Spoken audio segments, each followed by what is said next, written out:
So Gas Network presents sports for the culture. I'm here with the family. Bryce, XXV, Double I, Rome. Divisional, Gruff Lion. T-Buggy, man. To the greatest sports show on the planet, La Familia. Hope y'all ready for a ride. Can't wait to hear what you guys got to say.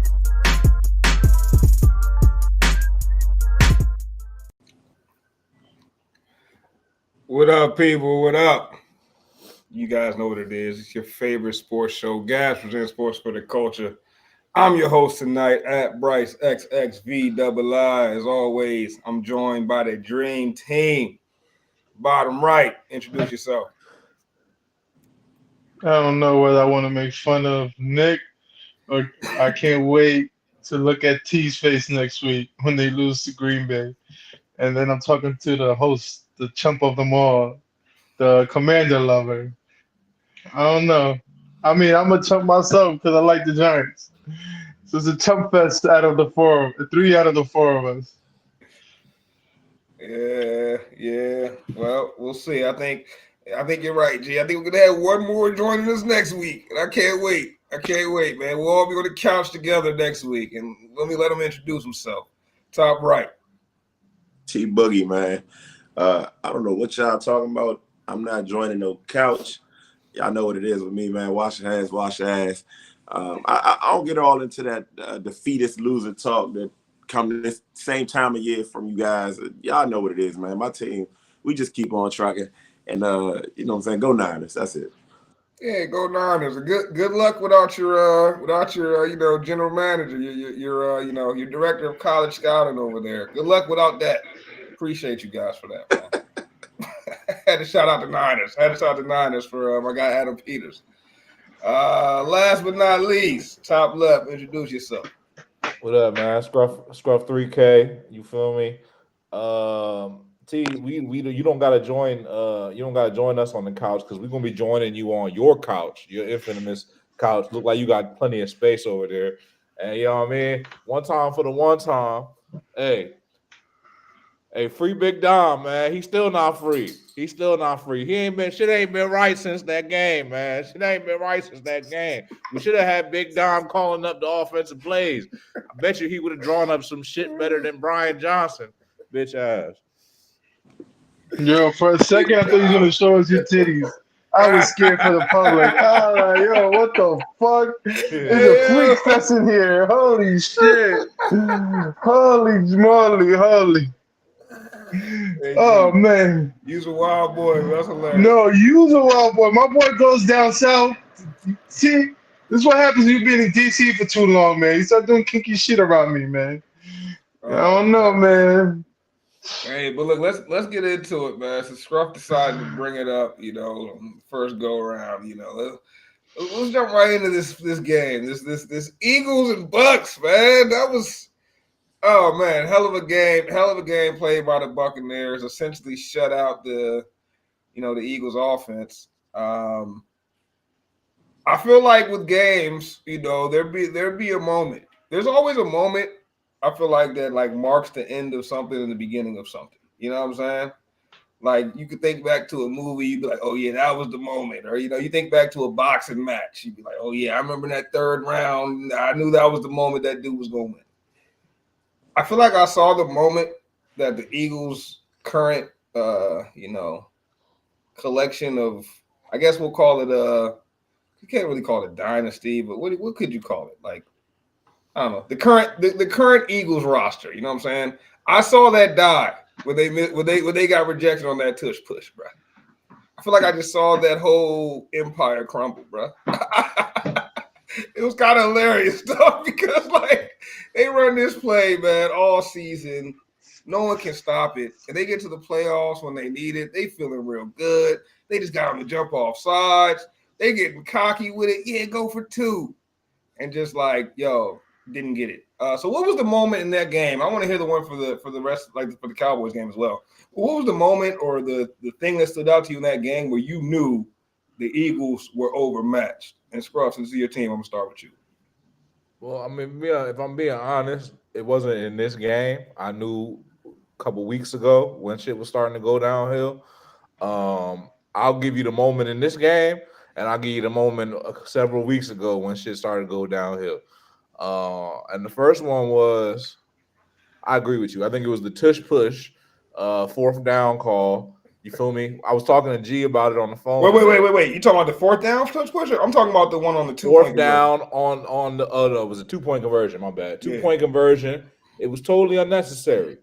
I don't recall what the exact score was at the time, but I don't recall needing 2 points. So I was fine with the point that got on. We actually kicked the extra point. It was good. And then, they said, hey, we over here with the 1 yard line. You know what time it is.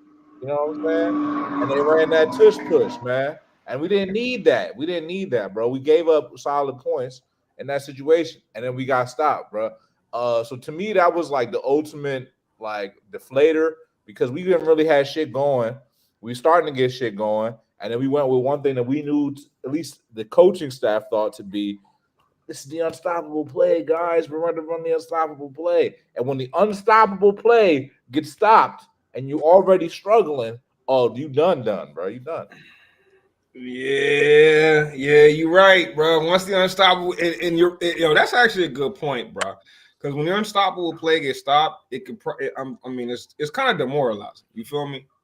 Like, it's just one of those things. So it's like your unstoppable play got stopped in the first quarter. Like, that's about to demoralize you for the rest of the game, bro. If that happens in like the fourth, maybe y'all bounce back. But in the first, like, oh man, that just set a rough precedent for the rest of the game. T, let's jump to you, man. What did you think, like, in the Eagles-Bucks matchup that kind of stood out, or the moment where you was like, the Bucks got this, the moment you were like, the Eagles ain't it? All right, there was a moment in that game, but even before that, I'm going to tell you when I knew it was over for the Eagles. And when the 49ers broke them boys, the whole big Dom, they talked all that trash about the playoffs, and it didn't matter if we were healthy. And then the 49ers came in and did everything they said they was going to do. That was the beginning of the end. You saw it right then and there. But in this game, without A.J. Brown, I said to myself, they got to turn to Julio, man. Like, what's the point of having this future Hall of Famer, fringe Hall of Famer guy on the roster? It's Julio's turn, and he catches a pass, and then he's injured. Oh, shit, that's true. They injured Julio Jones on like his first catch, and I was like, yeah, man, like, this is one of them seasons where, like, nothing goes right, man. Like, because he caught the pass, and you thought, like, all right, man, okay, Julio, okay, this is what we need. And then it's like, all right, Julio can't even play anymore. So, that's so when true. So true. Yeah, that's pretty funny, man. You know what's kind of funny about that is that we talked about the Eagles midway in the season, and I said they reminded me of like those Steelers teams. Remember the Steelers team that was like, what were they, like a 10-1 or something like? Or no, they were 10-0. They were 10-0. Yeah. And they played at the time the Redskins, and the Redskins beat them, and it was just kind of like downhill. That Steelers team stumbled to playoffs. The Eagles reminded me of that for a while, and partly because when the Commanders played the Eagles the first game, I was still tricked. I was like, oh shit, the Eagles are good. We battling with them. Maybe we all right. We took them to like the last second. They beat us. It was a high scoring game. I'm like, we nice. They nice, we nice. You know what I'm saying? And then a few weeks went by, and it was clear that Don't let this become a Commander show. Please don't let this become a Commander show. I'm just saying this. No. Let me tell the story, G. This is how I knew the Eagles wasn't shit, because a few weeks go by, and it's like a few weeks go by, and it's like it's getting quite apparent that we're gonna be trash. You know what I'm saying? It's getting apparent that we're not good. You know what I'm saying? The Eagles still looking like they all right though.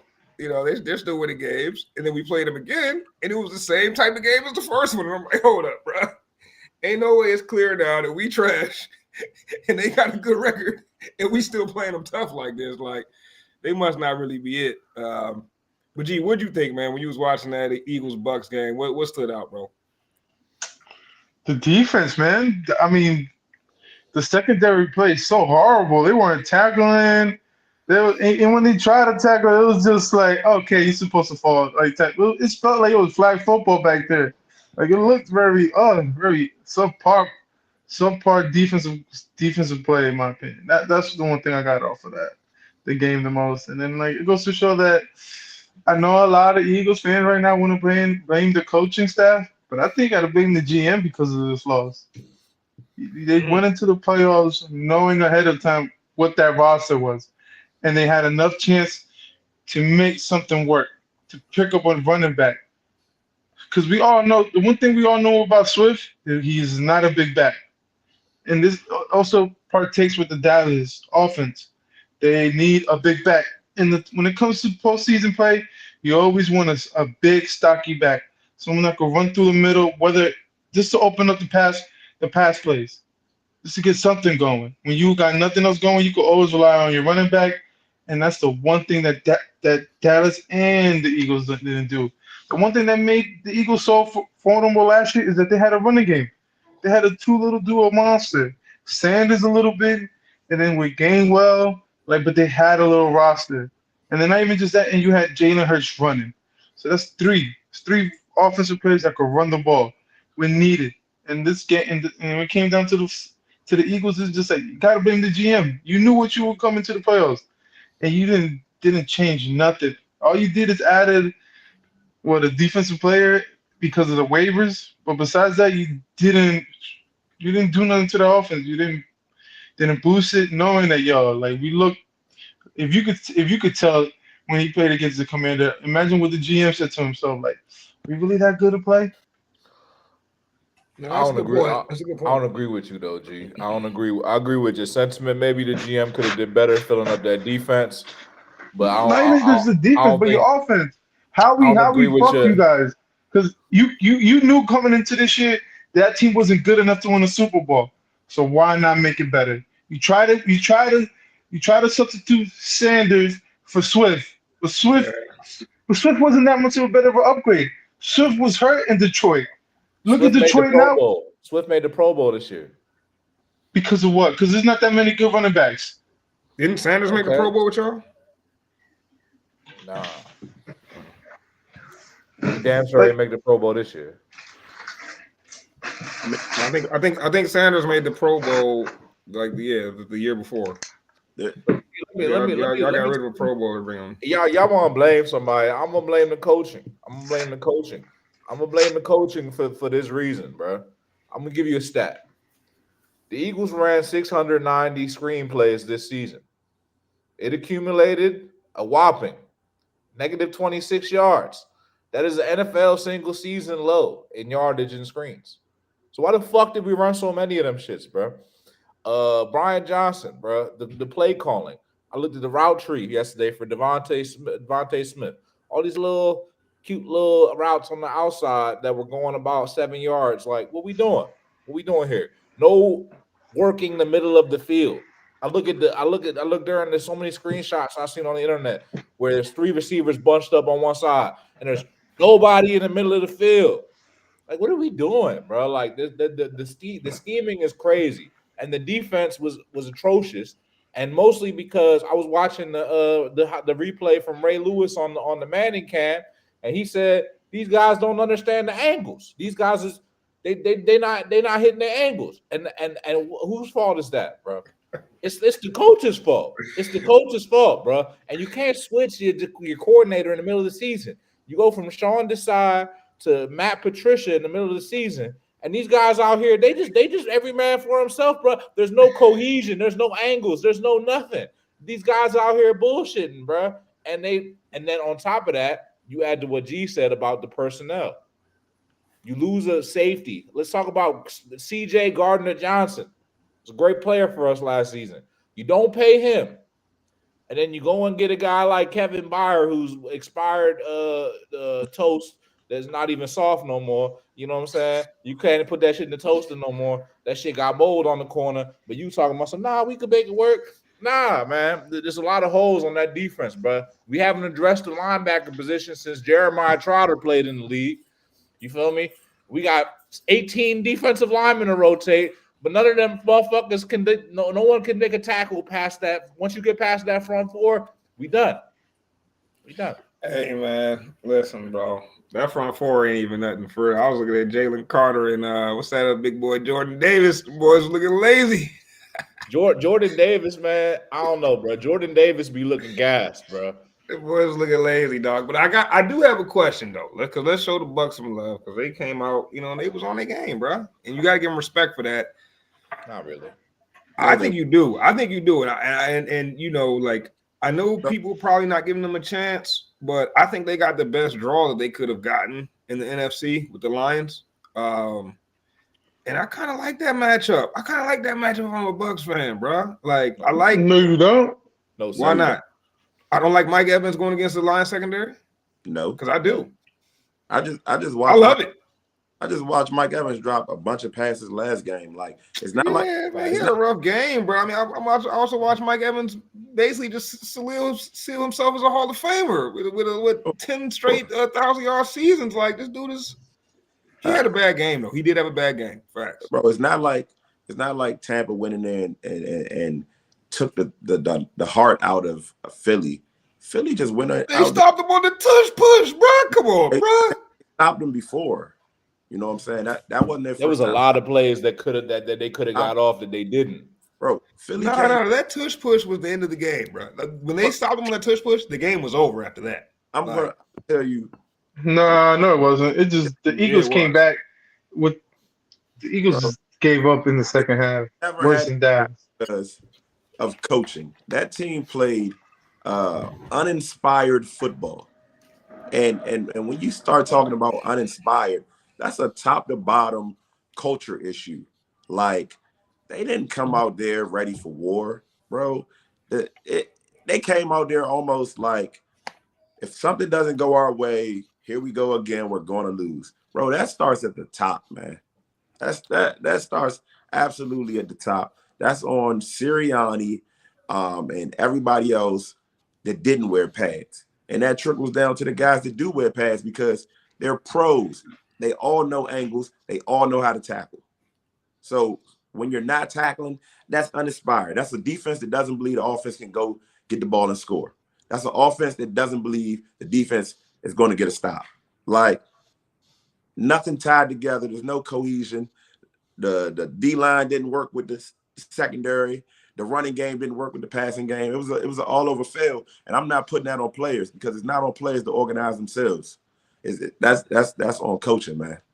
I don't think Tampa went in there and really killed them. I think Tampa might get slaughtered by the most balanced team in the league. That team can run, they can throw. They got two running backs, two different style running backs. They got a tight end. They can beat you with receivers. I think Tampa got their hands full. Like I'm not ready. I'm not ready for that. Like, and I think Tampa to me is who people thought the Rams were. All right. The reason I say this is because going into the playoffs, I even was fooled by the Rams. You know what I'm saying?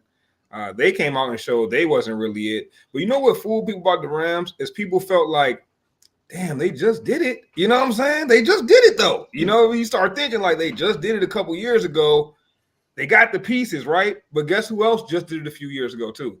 And got all them same pieces, bro. Got all them same pieces that they already did it with, bro.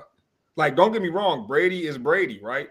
But let's not act like that was prime Brady that was with the Bucks. You know what I'm saying? That was a hell of a Bucks team that was around Brady. And now Todd Bowles, to me, who has proven that he is a true leader of men, proving that over and over again, in my opinion. And now he's with the Bucks team that's already experienced. They already got a chip under their belt, and they back at it to me, bro. You put up that many points against the Eagles team, y'all can say everything y'all want about the coaching. That's the Eagles team that people was loving before the season, that a lot of people was loving during the season, and the Bucks made light work out of them, bro. Light work. They did make light work, bro. The Eagles were a possession away for a long time. The crazy part is, like, that Bucks team is not good. That Rams team is actually good. That Rams team played to the last possession. I agree. I think. So you're saying that Rams team is good because they lost, but the Bucks team is not good because they blew a team out? Bro, I think the Rams and the Lions were both. If they would have rematched those teams up, both of them teams would have advanced. bro, every team in the playoffs from every division would have beat the Eagles, including some teams that didn't make the playoffs would have beat the Eagles. They finished the season 1-7. It's not like they were world beaters. Bro, that team was bad. They played bad football. Everybody saw it. All you had to do was blitz them. They didn't have an answer for the blitz. Nothing exotic.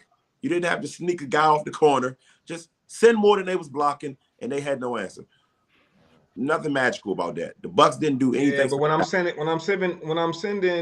Devin White, Levante Davids at you, yeah, there is something magical about it. Magical enough that it's already won a Super Bowl.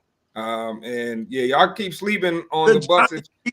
We beat them. Word. What are you talking about? Bruh. All right, our defense, bro. But guess what? Blitzed them the whole game and we won. The Giants aren't in a position to do shit, bro. So have fun on the couch. And that's the thing. Exactly. The difference exactly is, our point. The difference is the Bucs are in a position to do something. They've got a quarterback that, in my opinion, is hot right now. That's been hot for a few weeks now. They've got probably, if we're looking at the playoffs, they probably got maybe a top 2 receiving core left in the playoffs right now. No, they're not. They're not top 2. You're bugging. You're bugging. Who better than what tandem's better than Mike Evans and Chris Godwin in the playoffs right now? Debo and Ayuk. Are you crazy? Debatable. Debatable. They neck and neck, bro. Debatable, bro. Neither of them are better than Mike Evans. Neither of them are better than Mike Evans, and they're both better than Godwin. So neither of them are better than Mike Evans. Neither of them are better than Mike Evans, bro. I just watched, bro. Mike Evans is a WR2 at this point in his career. Bro, you crazy. Neither of them are better than Mike Evans, bro. All right, you're bugging, bro. This is the same Bucs team that barely got 9 off the Panthers. What are you talking about? Dog, that team scored 9 points on the Panthers. I barely got that off. Are you crazy? That's a divisional game, bro. Wait. We all know division games. I don't hold division games against no team if they. So all that shit you just talked about the Commanders and versus the Eagles, just a bunch of bullshit there. Because you said, "Oh my God, we were just as good." So what the fuck was that about? I said we was. And now you're not holding to the other divisional game. Come on, no man. They could on the last game. They should have been smoking those boys, and they didn't even. Bro, they were about to lose that game. Bro, give me Detroit with whatever the point spread is. I don't care if it's 14. Give me Detroit. All right, give me the Bucs with the spread then. Nah, we'll put a dub on that right now. Fuck out of here with the spread. He just said that. You said the Bucs is gonna win. I never said the Bucs was gonna win. I said they had the best. You hear this guy? Y'all even be listening to what I'm saying? Skip Bayless. They had the best draw. Skip Bryce. They had the best Skip draw. Bryce. I said they had the best draw. It wasn't the way. It wasn't what you were saying. It was the way you were saying it. It was because y'all like to get on here and just front run, bro. I'm not about to front run with the Lions right now. The Lions ain't never done shit. All right, y'all can front run with the Lions if y'all want. Cool, fine. But I'm saying the Bucs definitely have a chance in this football game. If you think they don't, I'm gonna remind you that they just won a Super Bowl a few years back.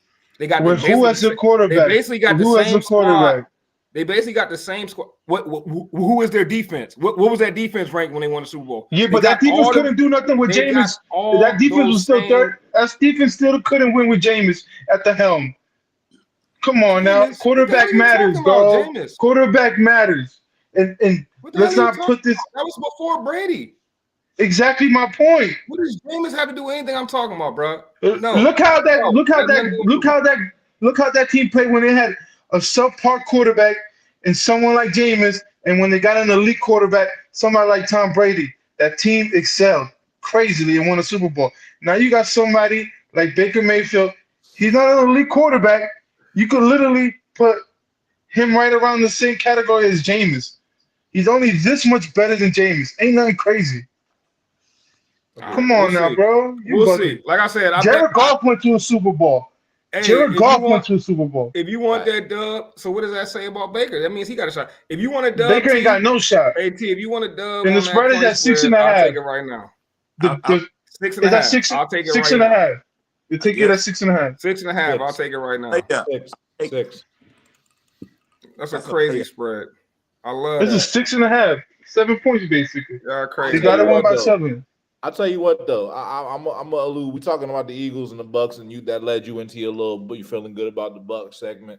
I feel it, but with all due respect, you know what I mean. One thing I did learn this weekend, you know what I'm saying, besides what we already discussed, was that the Lions actually are a good football team, man. You know they've been kind of hindering along that line all season, and I was along the people that believed that the Rams, they just did it. Maybe they can do it again. They were one of the hottest teams in football, for real. But I just didn't read the script, man. The script was to build the Rams up so that the Lions could go and reclaim Detroit. You feel me? Against their former quarterback. So that I just didn't read the script right. You feel me? That's what happened, bro. They was building the Rams up. The Rams actually a pretty good team. The Rams almost won that game, by the way. They would have won that game, actually. They should have won that game. I thought they coached it bad down the stretch. I thought that was a very winnable game. Agreed. They could have won that game. They were going to win the game, but Detroit just got them. And then Jared Goff made the plays when he needed to, and that was the difference in the game. But shout out to Detroit. I think Detroit actually, after winning that game, I think they're looking pretty good. I think they could potentially make a run. I'm gonna go ahead and say that I'm Detroit. I got Detroit going to the conference championship. I got them beating the Bucks, and they're gonna be going against the 49ers. I mean, I don't know if they're gonna beat them, but they got a shot.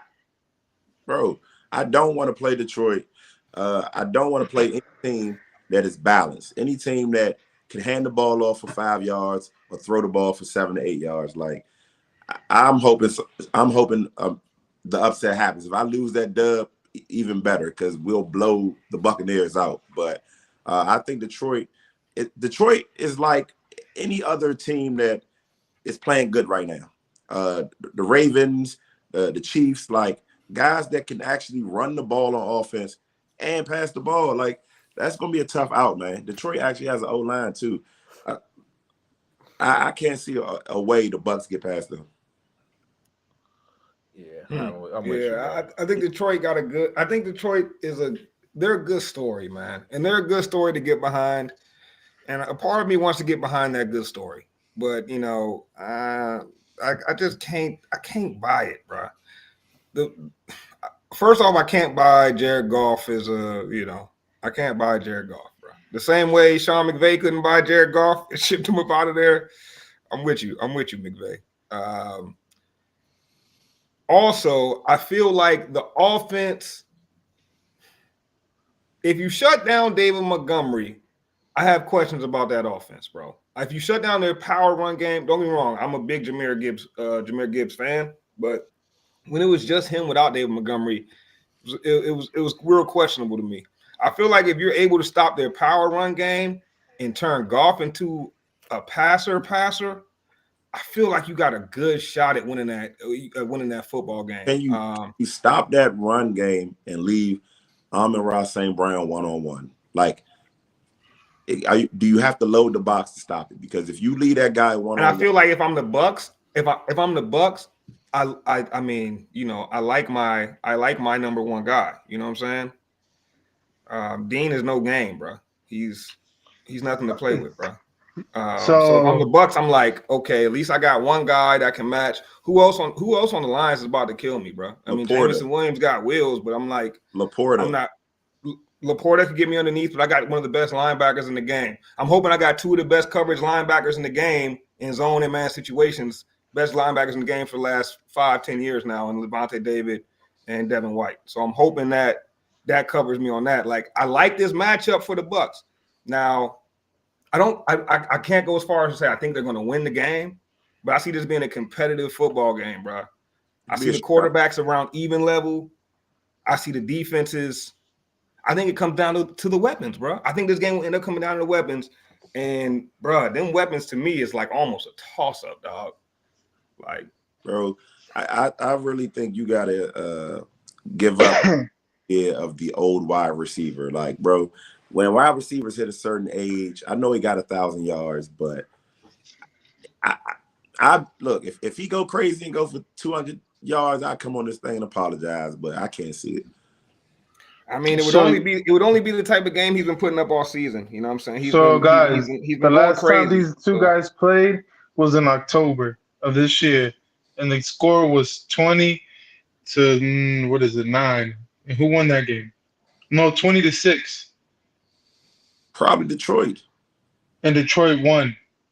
They held down So remember St. Brown? He had 12 receptions for 124 yards That's what and I'm a TD. Mike Evans and Godwin combined for 130 yards, 30 something yards. That's what they combined. I think it's gonna be Bryce, Who's the quarterback? huh? Baker's the quarterback, Papa. Baker too. I've been a Baker guy the entire way. My faith in Baker has never wavered. I think this is just a little bit too tall of a task for him. But I was wrong. They put up 20 points. Like, I mean, if I'm the Bucks, if I can make them put up 20 points again, cool. Like, they put up 20, bro. Like 20 to 9. Yeah. It wasn't, it wasn't 32. It wasn't 40. Like 20 points. Cool. Your flag football team could have put up 20 points on the Eagles, man. Stop playing. Nah. Maybe. But October don't really count, man. This is a new season. And 20 points is like, all right, y'all wasn't going that crazy on us. The NFL 20 points is like the median. So if I can hold them 20, I'll take that from the Bucks. I like the matchup. But let's move on, bro. That's enough Bucks Lions talk. Let's move on to let's talk games next week. We spent enough time talking about the Eagles. We don't got to do too many more recaps. So moving on to the next game. Let's peek at this 49ers. Can we sit here and laugh at Dallas real quick? Just for the one time? Let's give him one big ha-ha, man. Go ahead, G. Appreciate it, sir. Right. Nah, hold up. And let me add I told y'all, I called that game. I said Jordan Love was a baller. And I said in the beginning of the season he was a baller. And I said it last week that they was gonna win the game, goddamn. And I said that the Eagles were gonna lose, with all due respect. You did. I got almost every game wrong last week. Especially the Packers, especially the Texans. I really thought those two teams were too young, a little too early, but I was absolutely. Yeah. All right. Well, let's go to the quarterbacks. Let's go to this Cowboys Packers game. Let's talk about I'm sorry, this Packers 49ers game. We got a battle of two young quarterbacks. A kind of a historic rivalry in a sense between the Packers and the 49ers. I think these teams have matched up a ton in the history of playoff football. I believe that the Packers have the edge in this. T, do you know who has the edge in this matchup? I believe the Packers have the edge. I don't know who has the overall edge. It's probably the Packers. I know within the last 10, 15, probably at least 12 years, it's been all 49ers. Alex Smith's put them out. Kaepernick's put them out.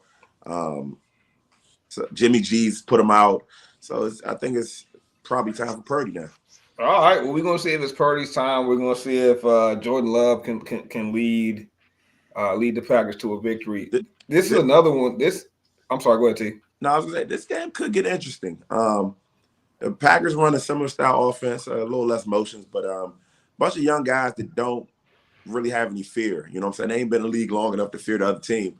But I think this game is going to come down to what team doesn't turn the ball over. I think the 49ers are clearly the more dominant team, but whoever makes the fewest amount of mistakes. And I know that's cliche to say, but what I've noticed in the playoffs is, man, if you turn that ball over early, man, it's hard to regain that momentum no matter how good your team is. So if the 49ers come out there and Debo fumbles or McCaffrey puts it on the ground, things could go sideways real fast. So, but if all things are even, 49ers get that game, get them easy.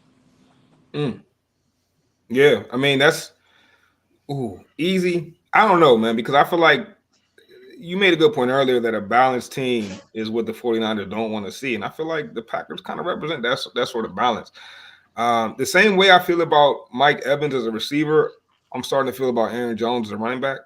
I feel like Aaron Jones has probably been a top 3 running back for the past like 5 or 6 years, and I haven't given him that credit. The more I think about it, because like in hindsight, he's been putting up the numbers, he's been getting the touchdowns. I think he like had crazy touchdowns, like what just last year before last, he had crazy amount of touchdowns. He's been doing it for a minute, and I don't think he gets the recognition he deserves. But to be doing it this long, I mean, he's got to be approaching 30, right, Aaron Jones? I mean, he almost there. If he ain't there, he almost there, because he's been cooking for a minute now. And that's a running back that I don't want to. That's an angry runner. You combine that with that play action game. They basically running the same offenses, y'all. You know what I'm saying? The offense ain't too much different. If anyone knows how to stop each other, it's going to be these two teams. So I feel you. That's the interesting part about it, right? It's like these two teams run the exact same shit. Like, you know what I'm saying? They right, the exact same concepts, at least. You know, exact same play style. They're both teams building off the run. This could turn into a old school football game quickly, and I could see a game where we forget about all those weapons that both teams have. And that's the type of game I would love to see. G, what you think about this one? This is what you said earlier when T said this team is the Green Bay is well balanced. I don't want to catch on the hype. Is Alexander playing? I know he got hurt during the Dallas game, right? He did. I don't know the status of that injury, but he did get hurt. It's a big one. I think that's the biggest question mark. If he plays, then this is gonna be a close game. I think this because that offensive line for Green Bay showed out this last game. It looked shaky the first 3 plays, like the way that Jones ran into his offensive lineman, and then the next play, I think he ran for 25 yards right afterwards. He had a big play after he ran into the lineman, and then from there on, that offensive line just started clicking, and it's can your pass rush get through that offensive line, and if it could. And this game might be how you predict, T, where it's going to be a one-sided game where the 49ers should probably be done and resting their starters by the third quarter type shit. Oh, wow. That's a bold-ass claim. Yeah, because my thing is, see, I'm not a fan of Love, but then again, the one thing I forgot about Love is that he did have Aaron Rodgers to study underneath. That's the one thing I think a lot of us forgot, because none of us thought he'll be this good. I for sure didn't think Green Bay was going to make it to the playoffs. I thought it was just going to be the Lions out of that whole division to make it. And look, we have Green Bay, and Green Bay busted some Dallas ass. Pause. I want to say if that offensive line stick through and did what they did against Dallas, this is going to be a low-scoring game. I see this either whoever scored the 21st wins this game, basically, in my opinion. Funny. I can see that. And not only that, I'll go a step further. I think whoever establishes the run the best wins this game. Like whoever gets to that maybe, 160, 175 on the ground, I think that team wins the game, Because both these – I mean, you're talking about isn't LaFleur a big defensive coordinator kind of guy that became head coach? And he's didn't an he come? offensive guy. He's an offensive guy. I thought he was a defensive guy for some reason. But this is a guy. They all came from my Commanders, man. We gifted the NFL all these damn coaches. Y'all ain't give nobody shit. Y'all bozos, man. Y'all a bunch of bumps. This is not about to become a Commander show. I said it already. We're not about to do this shit. We're not associated with losers like you, man. You're the only loser we associate with. Like whatever Cat Williams said, the fact you have allegiance to them losers is uncharacteristic of you, Bryce. Hate you. All right, hey, Scrub, what you think about this game, man? Who you got coming out of it? This one's a little tough. I mean, I think 49ers are. I think there was a couple teams in this league that were in this tier. And I think there were a lot of teams that were in this tier. And I think that the Cowboys and the Packers and the Eagles I don't know, maybe there's another tier in between. But anyway, they're not on the same tier, is what I'm trying to say. I think the games will be closer than expected, like T said. So I do think the Packers will cover the 10-point spread. But I don't think that the Packers will have enough to win, unfortunately. I think the 49ers are too powerful of a team. But I wouldn't be shocked if the Packers won this game. But I don't think they have enough, unfortunately. But, I mean, the Packers is legit, bro. Jordan Love is legit. And he's better than Brock Purdy, with all due respect. But Brock Purdy has more help around him. Are you crazy? He's No, I'm not crazy. Not better than Brock Purdy. No, I'm not. Look at the numbers, please. I see the numbers. Brock Purdy barely played fourth quarters this year. He would have threw for 5,000 yards if he had to play every quarter. All right, then, T. All right, then. Well, in that case, the Packers are gonna win, man. There's no way, bro. Packers over 49ers, man. You're gonna be on the couch next week. This is what I'll say about the Packers, bro. And not to disrespect them. They too ran into another NFC East team that played uninspired football. We watched CeeDee Lamb drop passes, get pushed. I don't know what was going on with Dallas, but that was another team that played uninspired football where you really got to start questioning the coaching staff. The Packers are if this was 3-4 years ago, that's an 8-8 team. That's a 500 team that snuck into the playoffs. I can't see that team getting into the playoffs and beating a team like the 49ers outside of the 49ers, fumbling the ball, maybe giving up a kick return, like the random ways that all teams lose games. But if you play this game straight up, the 49ers blow this team out. But, yeah, I like Jordan Love. He's done some things. He's shown the ability to make some off-platform throws. He gives those young receivers a chance. I don't know who's who with those young receivers. They all look like the same guy, bro.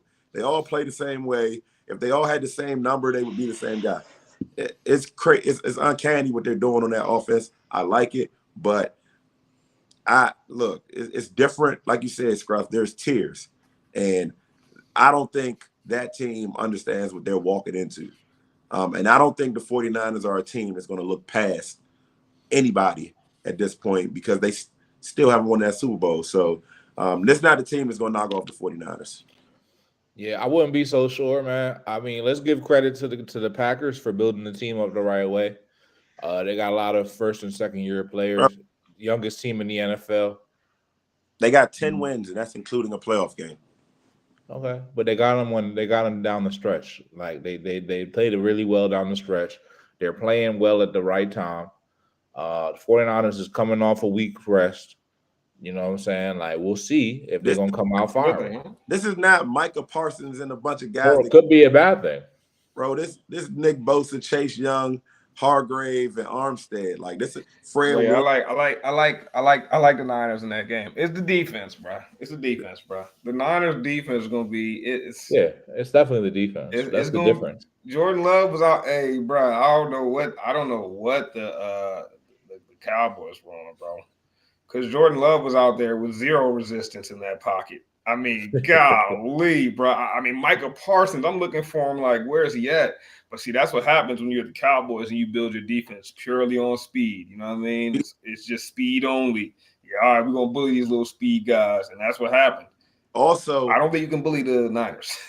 Cowboys secondary, supremely overrated. That's a bottom 10 in the league secondary, bro. They don't got no dogs back there. As much as Gilmore's a name, not a dog anymore. Deron Bland got all of it. Bro, he's been gambling. He's been getting beat. He's the same player as Diggs. Exact same guy, bro. You can catch passes all over these guys. This is a different beast, man. Yeah, exactly. And exactly the same reason why you said that is the same reason why the 49ers are going to lose, bro. Because all these teams got these same old guys running around. And you know what? It's the young boys that's trying to make it happen, bro. Shout out to the fresh legs of the Packers, bro. They're going to advance because y'all guys is already halfway towards washed up. You know what I mean? Packers won a game they might not even thought they was going to win. They might already had their Super Bowl, but we'll see. Yeah, all right, whatever. Trent Williams about motherfucking two pancake blocks away from retiring. Fuck out of here. Trent Williams probably last season regardless. Shit. Trent might be one of them dudes that got 4 or 5 more in him and still at the elite level. I don't know. But do we want to play? Yeah. Like, I think when you were left tackle, like remember, like kind of like Jason Peters, bro. I think once you get to this certain level, bro, you just so nice. That shit is just easy bread to you, dog. Like, yo, these kick steps so crazy. Can't nobody get by me anyway. Like, bro, go ahead and give me another 16 M's, bro. Give me another 20 M's. Like, I think Trent will be collecting them for a minute, like on some LeBron James and left tackle type shit. But I'm real surprised that Kelsey retired. He was the man at center, bro. Nah, but he said it last year though. After the Super Bowl, I was like, he didn't know if he wanted to come back. And then he came back, bro. I watched the little clip of him and his brother. Travis was messing with him, and he had to leave the stream and come back a day later. I said, yeah, he's done, bro. Like he don't got it mentally no more. What do you mean he had to leave the stream? What Travis, were they talking about? Travis was, they got a little podcast together. Travis, he's in them, and he basically he was getting ready to get mad. You know what I'm saying? You know when your brother, it's certain people that could push you to a point where you just remove yourself, or you're gonna do something extreme, or you know what I'm saying? So he just was like, hey, he took his headphones off, and like, hey, you know what? I'm gonna go ahead and leave. Meanwhile, Travis Kelce just laughing, and then he comes back a day later and he's basically like, my bad, I had to get myself together. But like, I can just tell, like, I ain't gonna hold you. I don't know. I feel you. He must be one of them real guys that gets emotional and he don't want to talk to nobody type shit. I respect that. I ain't gonna say what that sounds like to me. I'm not even gonna say it. Yeah, I mean, I ain't gonna say it either. I ain't gonna disrespect the Hall of Famer. I know what you're thinking. It's 3 letters that come to mind, but I hate to put it out there in the atmosphere. But yeah, let's move on, man. Let's move on to the next game, yo. I'll tell you this much: it sounds like that guy is going to be a coach in the NFL. Maybe. Who? Jason Kelce? Yeah, maybe he should be our head coach. Not neither, man. Listen, y'all need to stick through it because.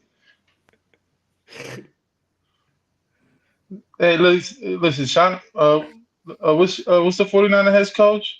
He had a couple bad seasons. Shit, that's how he got Bosa with the #1 pick overall.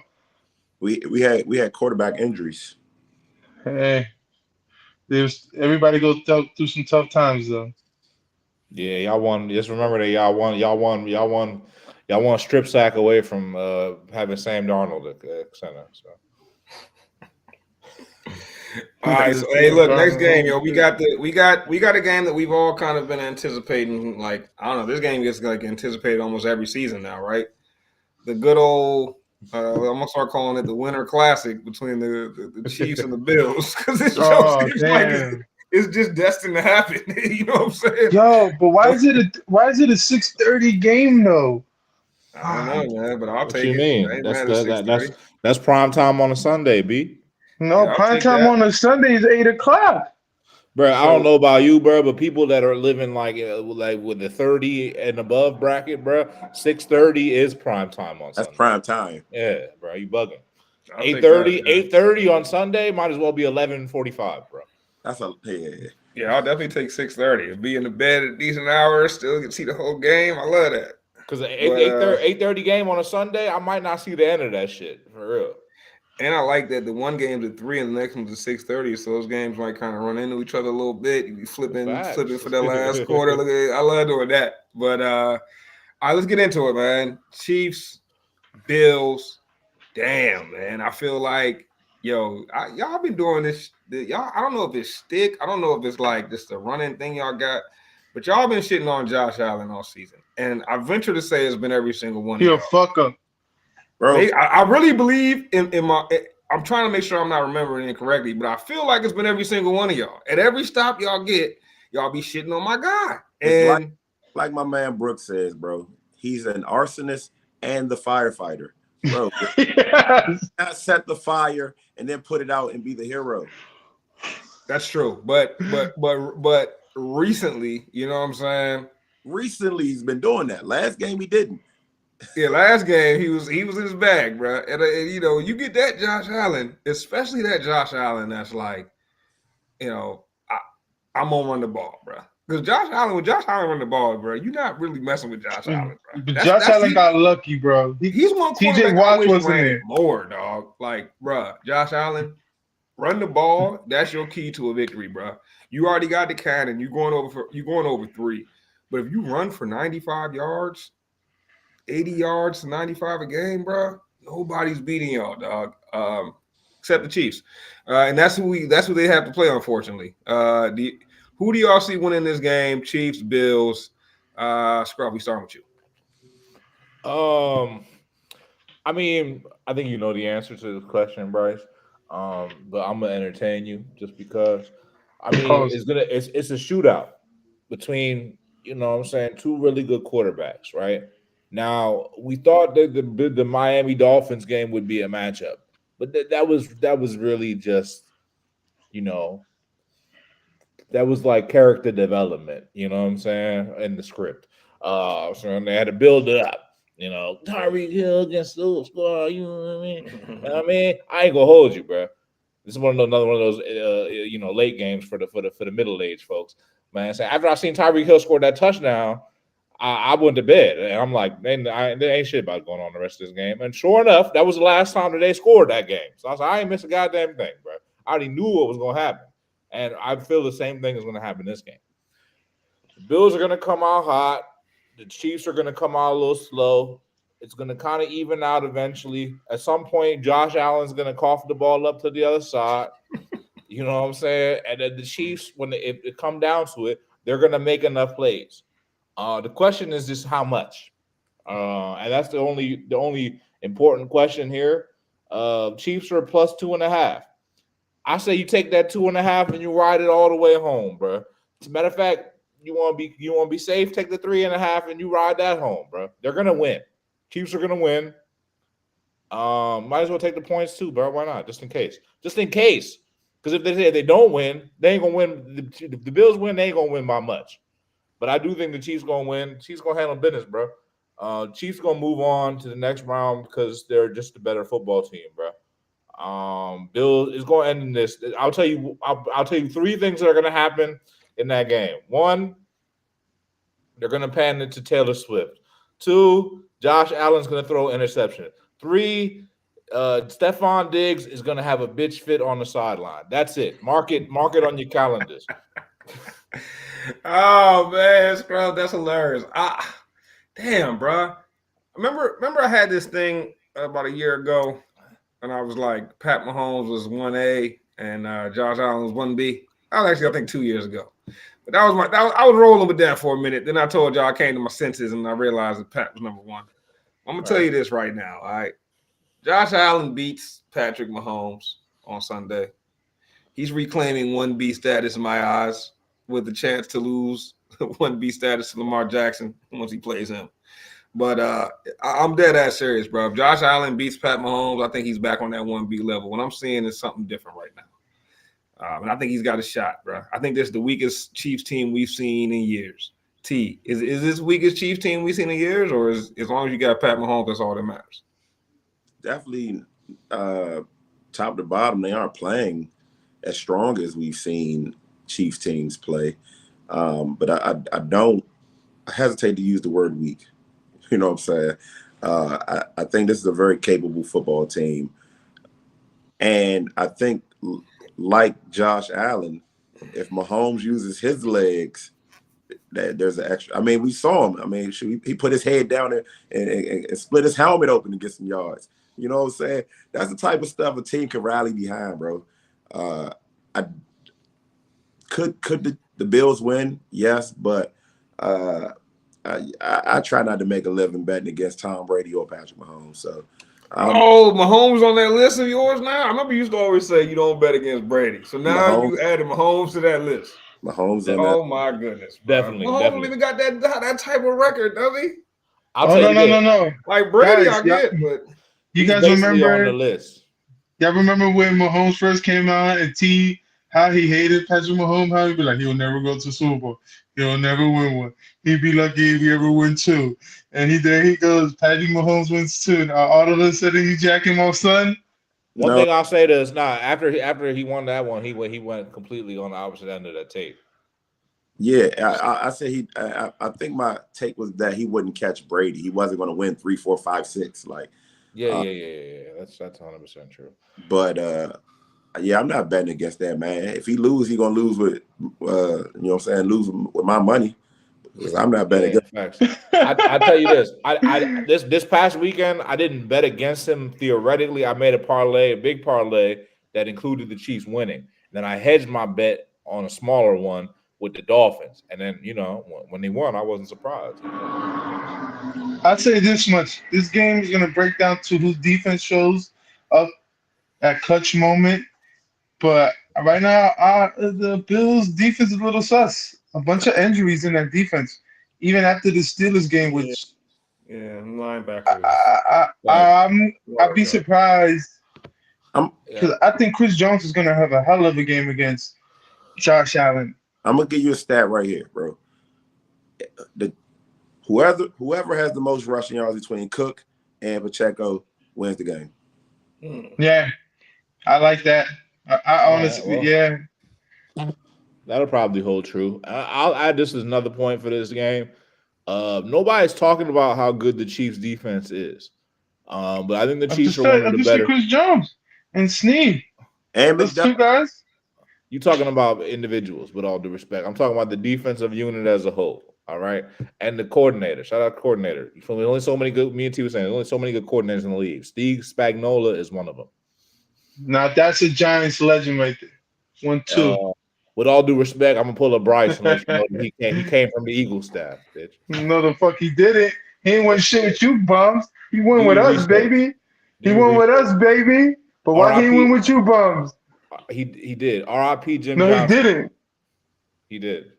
He won shit. All right, well, look, let's move on to this last game, man. I think low key this might be one I'm most excited for, bro. I don't know about y'all, but this Texans Ravens game, gee, do you think is this the game like that everyone should be most excited for, or the Ravens about to blow the Texans out, G? It depends, man. If the Ravens play the level to the competition, which we know they might just do that, I think the Ravens will lose. But it's gonna be a cold day in Baltimore. I have a thing about these dome teams playing outside, especially in this cold month. I'll tell you this much: the spread is at 7.5. If you're gonna be gambling, I'll take the Texans to cover the spread. I see the Texans losing by 4. It's okay. I'm gonna go with you on that. What is it? Nah, it's 7. It's 7, and the Bills game is at 3. Is at 3. I'm taking the Chiefs. G, I got a question for you about that Texans Ravens game though, because you were. I gotta give you your credit. G. You was on top of CJ Stroud early. Pause. You were the one that pointed out CJ Stroud early. All right. You were the guy that really kind of pounded the table saying that CJ Stroud was going to be that dude.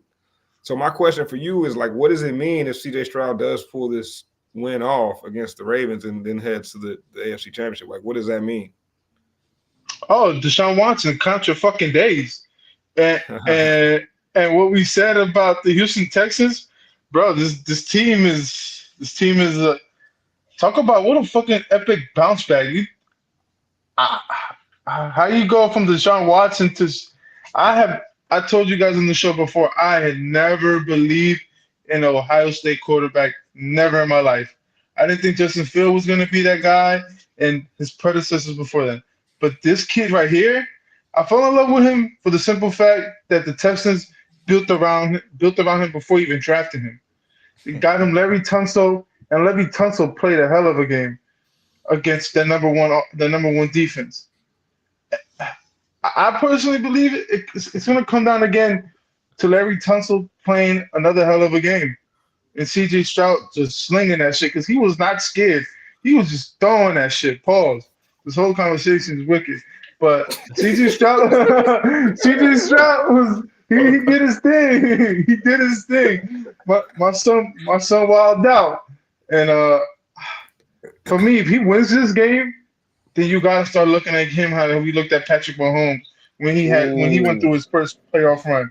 See, that's what I'm looking for. Okay, but you got to, because this kid is right there. So let me. You might be onto something, bro. Like if he going to run like that, how could we not? How could we not look at that trajectory and start saying, wait, is this guy? Are we looking at a generational talent right here? Like, yeah. No, I mean, y'all right. I mean, he's not going to do that. With all due respect, he doesn't really need to do. If he do that, it's a foregone conclusion. Yeah, he that dude, whatever. But he don't really need to do that. He already that dude. He already the best rookie quarterback I've seen in many years. See, that's losers talk. Why would he not need to do that? You want He's not going to do that because that's not my prediction, motherfucker. That's not what's going to happen. He's going to lose to the Ravens, and I'm going to answer the question the way G should have answered the question. He's going to say, I knew this CJ Stroud. I knew I liked CJ Stroud as the best quarterback in this year's class after everyone else said the opposite thing. Because you were just saying that shit to be a contrarian, my boy. No, I wasn't. I'm not buying it. I'm not buying it. No, run the tape. I said since day one that CJ Stroud was the best quarterback in the draft. The question was who would have the best fantasy year. And I went with Anthony Richardson, who probably would have had he not got hurt. Yeah, this is just like when you said that what's the old boy that was crotch grabbing? You said he was gonna be the best head coach too, right? Your boy Urban Meyer. This is one of them when you be saying when you're giving out two options and then you be trying to double back. I know what you're doing.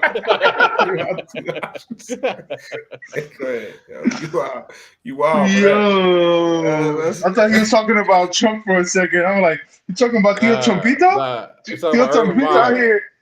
I thought you was talking about Trumpito for a second. About Theo, you fucked out.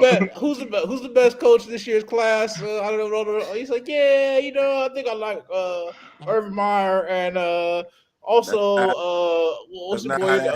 Your boy from the Jets. You're like, also like three of these other guys. The studio kept it out of context.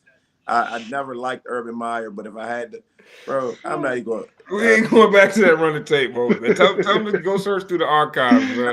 Not dignifying that with a response. Hey, Lamar Jackson, y'all talking about CJ Stroud. CJ Stroud has nothing to prove. Win, lose, or draw, bro had a great season, man. Lamar Jackson has everything to prove. Bro, you lose to CJ Stroud, I don't want to hear no more Lamar Jackson talk. I don't care if you had an MVP season. If you go 1-4 in the playoffs, I don't want to hear nothing else about it, man. Like, this is a must-win game for the Ravens. Ravens not losing this game. That's the thing. So, like, I was about to follow my question up because I did ask, and I hate to ask this question, bro. So forgive me, bro. L8, forgive me for this. But I did ask, what does it mean if CJ Stroud wins? And my next question was going to be, what does it mean if Lamar Jackson loses? And I hate asking that question, bro. I really do. But I kind of have to because of how it aligns, you know what I'm saying? And to T's point, one has everything to gain, and that's CJ Stroud, and one has everything to lose, and that's Lamar Jackson, from a public perception point of view, right? To me, if Lamar Jackson loses this game, bro, I'm probably not, depending on how he loses the game, right? I'm probably not knocking him down a notch, you know what I'm saying? But I'm also not like, the MVP season doesn't mean as much then, right? So my question for you guys is, what does it mean if Lamar loses? Let's give Lamar both sides of that coin, man. Let's answer the question of what does it mean if Lamar loses, and let's also answer the question, what does it mean if Lamar wins the game? But let's start at what if Lamar loses. T, I'm gonna start with you because you kind of went there already. Yeah, if he loses this game, bro, it turns him into he's a regular season quarterback. Kind of who was giving that to Stafford? Was that wrong saying that was Stafford or something? That was at one time. Yep. Yeah, like if he can't get past this Texans team, yeah, it just means we know what to expect from Lamar Jackson during the regular season. He's going to run around. He's going to make a bunch of highlight plays and get the playoffs and lose. It essentially turns Lamar Jackson into the highest tier of Dak. You know what I'm saying? A guy that can win some games for you. We can't have faith in you in the playoffs. But I tend to feel like Ravens fans, when Lamar loses, they point to everything else. Offensive coordinator. Damn, oh, man. God don't like ugly, T. That's why he cut him off. Wait, that's why he cut him off. You guys didn't cut him off? Nah, he cut himself off. Oh, Jesus Christ. I thought the hate was real, son. Nah, God don't like ugly, bro. I'm back. I thought Verizon cut the power on the kid. You know what I'm saying? When you start speaking truth, the power, they cut the power sometimes. But hey, yeah, basically Lamar got to win this game, or we all that elite talk. We sure you just a regular season elite. Nah, facts. I know you heard that clip going around of what is it, dude from Dan Le Batard's show, I think. Yeah. Yeah, they're talking crazy about not Poppy, the Stu Goats guy or something like that. Yeah. He was talking crazy about Lamar. I'm talking about, bro, like to the point where it was just like, dog, it was borderline disrespectful the way he was talking. Man. No, talking about that like he was a little boy. A guy that's critical of Lamar. That was a unfair take. That was vicious, bro. He was like, yo, like, but you know, that's kind of what made me ask the question because I saw that clip. And you know, like I don't feel like it's going to ruin Lamar's legacy, but I do feel like Lamar needs this one, and I do feel like he needs a run, and I hope he gets a Super Bowl. I root for Lamar, I root for Todd Bowles, and I root for who else am I rooting for in this playoffs? There's one more person I'm leaving off.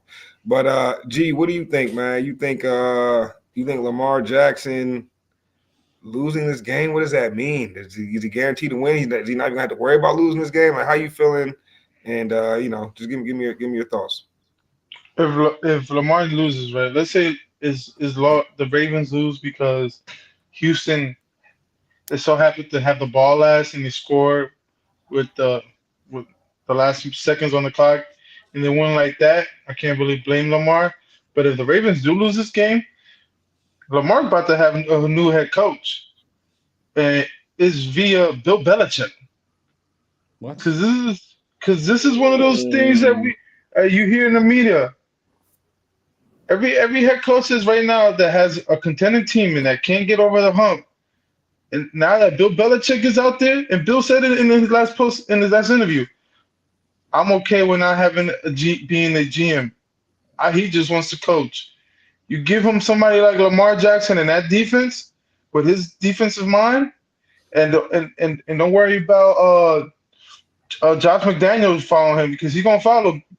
We see what Josh McDaniel does without Bill. He's gonna want to be back in Bill's coattails. and Josh McDaniel as an offensive coordinator, he's one of those guys.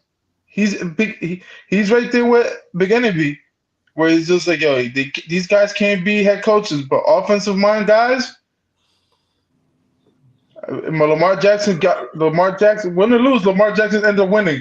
He's gonna have Bill as his head coach and a way better offensive coordinator. Because none of those guys. I'm surprised that Lamar Jackson still hasn't had 1,000-yard receiving guy underneath him yet. Even Zay Flowers hasn't hit 1,000 yards. Wait, Mark Andrews hasn't hit 1,000? None of these guys. These guys are less than 1,000 yards. But is that a knock on him, or is that a guy that doesn't mean spread the ball around? It has to be a knock on him because the fact that none of his receivers could hit 1,000 yards. Either that's a knock on him or as an offensive coordinator. And clearly he had. But that's neither here nor there. What was that? Nothing. Don't worry about it. Nah, say what you said. Say what you said. Yeah, he's talking about. Purdy got 3,000-yard receivers. Okay. Hey, but like I said, win or lose, Lamar Jackson wins because Bill Belichick is going to Baltimore. Well, yo, like the reason I ask that matters because, like, bro, if you throw for almost 4,000 yards, you don't have a 1,000-yard receiver. To me, that just says you spread the ball around, dog. Like, yeah, you know what I'm saying? Like to me, it just means like you got like 6 Bammers with 500 instead of 3 of them with 1,000. You know, or how about the fact that he's never had a good receiver? He's never had a number one receiver. How about that? How about the best receiver he had was Hollywood Brown up until recently? No, I don't even want to say that. That's debatable. That's super debatable. How about the best receiver he has today is Zay Flowers currently, and he's currently on the roster right now. And he's probably a rookie. And he probably would have had 1,000 yards if they didn't have to bench their starters. So shut the fuck up, please. Hey, you shut the fuck up. What do you know about football? The fuck? A lot. No shit. I'll tell you what. Let's get it. I'll tell you what. You talking from this? And he played last week. He's still missing 1,000 yards because Zay Flowers only has 858 yards. He wasn't gonna get the 1,000 yards last game. Bro, He could have You went don't know off that. for 150, G. I You don't mean, know he that. could have went off You no don't know that. 150. You don't know that. Anyway, I do know that You don't because know he don't that, got dog. it. You don't you know don't that, know, you don't know dog. that. I do know that because it didn't happen. Anyway, Nah, anyway, Zay that's why. capable. Zay capable. That's why they got. He's incapable of shit because if he was, he would have got it under 10 games. That's why they got Odell Like Beckham. all who's legit number one. Clearly, he's not as good as he used to be, and he's clearly a pretty good receiver for them. Not that good. It is what it is. The point is this, bro. This whole segment is propaganda, bro. That's the point. The whole segment is propaganda because you talk about what happens if Lamar Jackson loses. We never gonna know, bro, because he's not gonna lose. They're not gonna lose this game. There's a 0% chance that the Texans will go into M&T Bank Stadium and beat the Ravens, who are the best team in football. There's 0% chance of that, bro. 0%. There's a 10% chance, maybe 20 to 30, that they might keep it within a touchdown so we can actually enjoy the game. But it's probably not going to happen either, to be honest with you. The Ravens are going to win. It's going to be a big, easy win. If they're lucky, the Texans will keep it within a touchdown. The Ravens are going to advance. That's what's going to happen. What it's going to mean for Lamar Jackson is he's going to be paying Patrick Mahomes in the actual 1A, 1B bowl, not the propaganda 1A, 1B bowl with Josh Allen. Propaganda It ain't it. Josh Allen ain't that. Yeah, He ain't hold one. up, bro. He ain't, I mean, he yeah, ain't 1B. maybe. He ain't 1B. He I ain't did 1A. throw that in there. I did throw He that ain't in 1B. there. Hold on, He don't ain't forget. 1C. He I not threw even that in there. 3D. I threw He that in not there in my even explanation, 3D. bro. I threw He that in not there, even bro. 3D. I don't know what's Not going even on now, 3D. but I threw that in there in my explanation, bro. I said, Josh Allen versus Pat Mahomes, and they get to play, Lamar. We're gonna find out who really the best quarterback is. Yeah, we're gonna Because find out next I think if week. Lamar makes a run and beats Pat, Yep. he has a claim in my eyes as saying like, "Yo, I'm the best doing this shit. Dog. Like, I'm the best QB." But he got to win. He got to win the bowl though. He got to win the bowl. Like, if Josh Allen wins the bowl, I don't think he's better than Pat. If Lamar wins the bowl, depending on what fashion, it could be argued in my eyes, but I still give Pat the edge. But it would definitely be clear cut Lamar right after Pat Mahomes. All them AFC guys can't get to the Super Bowl and lose because of the quarterbacks on the NFC side. Right. Well, I'll say this though: the only way Lamar Jackson doesn't win the Super Bowl this year is if Patrick Mahomes beats them on the way. That's the only way. That's the only scenario where Lamar Jackson isn't holding up the Lombardi Trophy at the end of the season. The only scenario. I don't know about that. I don't know, bro. CJ and Nico looking like Deshaun and Andre Johnson, and they ain't even play together. And he had that same connection with Tank Dell, which just makes me feel like CJ really just that dude. But you know what? In the back of my mind, I can see it happening to where, like, excuse me, the Ravens have. Let's not forget the Ravens have the best defense. This is not okay. The Ravens have the number one ranked defense, but like, I want people to know that this is one of the best defense in the last couple seasons, like last few seasons of the NFL. This is not just the best defense in the league right now. Like, bruh, top to bottom, that defensive roster is crazy, bruh. Like, what are they missing on defense, dog? Bro, go ahead, bro. I was gonna go to Kyle Hamilton. I think he's a bit overrated. I think that secondary. He's overrated. I think he's a bit overrated. Bro, Kyle Hamilton is the that's guy, bro. That's on brand for Tito because he's been saying the safeties is overrated. So that's the only reason he's saying that. Yeah, Kyle Hamilton, but Kyle Hamilton's the best safety. He might be the best safety in the league right now. No, I think he's playing. Yeah, he probably is. To force that guy to actually have to cover a man and not cover space. I think you can get him. The problem is, bro, box safety though. He is a box safety. That's why I say you got to get him out that box. But the problem is, bro, everybody else in that front seven are flying around, man. Like straps, bro. That's linebacker core in the league, and I love playing friends. Bro, yeah. I didn't realize them against the 49ers. Bro, them linebackers are flying around the field. Bro, they got the same two dudes next to it. Yo, Patrick Queen and Roquan Smith like carbon copies of each other, bro. Yo, they're like, it's like, I don't know, man. Those guys are tough. That defense is tough. I don't know how you can get past them because Devin Singletary is not it. but but he's going to have to beat it to beat that team because That's the I don't think CJ's going to be able to just drop back and throw for 400. Like it's going to have to be some run game there. They would even at their best, like fully healthy, they still wouldn't have had enough for them boys. You know what I'm saying? I don't know, man. The CJ and them young receivers, Brown. I know he's been banged up. Dale and Nico, that might be a future top receiving class in the league, bro. Oh, it's definitely one of the top receiving classes, like as far as future goes. You know, shout out to the game changers. Wait. What receivers are we talking about? Tank Dell and Nico Collins. Tank Dell and Nico Collins. You talking about one of the best receiver duos in the league? Like, young receiver duo. Trio to me, but for sure duos like. I mean, Nico Collins, he been balling for a little minute too. He nice. Tank Dell, yeah, he a speedster. They got a nice little squad. Nico looked like a wide receiver 1, bro. Nico's not. I mean, but that just goes to show you how much quarterback play matters, bro. Because Nico been in the league for a minute, dog. And don't get me wrong, I've always rocked with Nico Collins. Obviously, you know, I do the draft stuff, and he was one of those first few classes I studied. But like, it just goes to show you, bro. You get that right quarterback, and there's a lot of players out here that could really be that guy, dog, in the right situation. Because Nico Collins, 446 yards, 481 yards, and now he's got 1,300. You know what I'm saying? Like, like sometimes just to getting that right connection with the right quarterback. Yeah. But I like everybody's breakdown, man. Yeah, man. I don't know. Anybody else got anything else to say on this game before we wrap it up? Yep. Ravens going to the Super Bowl. Like I said, they're gonna hold their Lombardi trophy. All right, Captain Obvious. Captain Obvious. I'd love to play the Ravens in the Super Bowl. So you ain't gonna be there, T. Don't worry about it. Okay. Nah, that's really my Super Bowl pick. But since you was talking Brock Purdy shit, I changed it. We going with the Lions. I'm going with the Lions. Lions, Ravens. Hey, don't be surprised. The Lions are in a tough game, and Super Bowl pick, man.